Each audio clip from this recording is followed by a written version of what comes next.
প্রতারণা ও মৃত্যু সনদ জালিয়াতির মামলায় child and old age care এর চেয়ারম্যান মিল্টন সমাদ্দারকে 3 দিনের রিমান্ডে নিয়েছে মহানগর গোয়েন্দা পুলিশ ডিবি।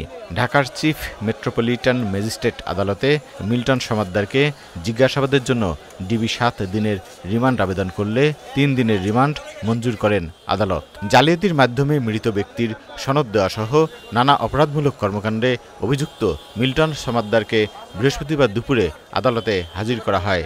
মিরপুর মডেল থানায় দায়ের করা মামলায় তাকে গ্রেপ্তার দেখিয়ে 7 দিনের রিমান্ডে নেওয়ার আবেদন করে পুলিশ। অন্যদিকে জামিন আবেদন করেন মিল্টনের আইনজীবীরা।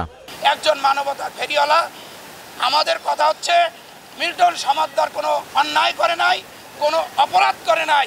সুতরাং মিল্টনকে যে রিমান্ড দেওয়া হলো, এই রিমান্ডেও ইনশাল্লাহ সে নিরপরাধ প্রমাণ হয়ে চলে আসবে এবং মানুষের মানবিক যে সাহায্য সেটা সে করতে পারবে।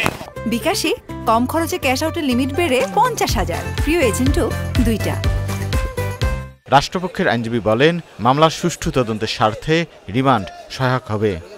আমরা যেটা শুনলাম যে তার 1,20,00,000 মতো তার ফলোয়ার্স আছে, এগুলো হলো তার ইনকামের একটা সোর্স। এগুলো দেখায় সমাজের এই সমস্ত ভালো মানুষের চেহারা দেখিয়ে সে এই সমস্ত অন্যায়গুলি সে করেছে এবং এটা সাংবাদিকরা তারা এটা অনুসন্ধান করেছে এবং পরবর্তীতে এটা ডিবি এটা তদন্ত করছে এবং তাদের যেহেতু এই ঘটনার সাথে তার স্ত্রীও জড়িত এবং এই ঘটনার সাথে আরও কারা কারা জড়িত সেগুলো বের করতে হবে, কারণ এরা দেশের শত্রু, সমাজের শত্রু।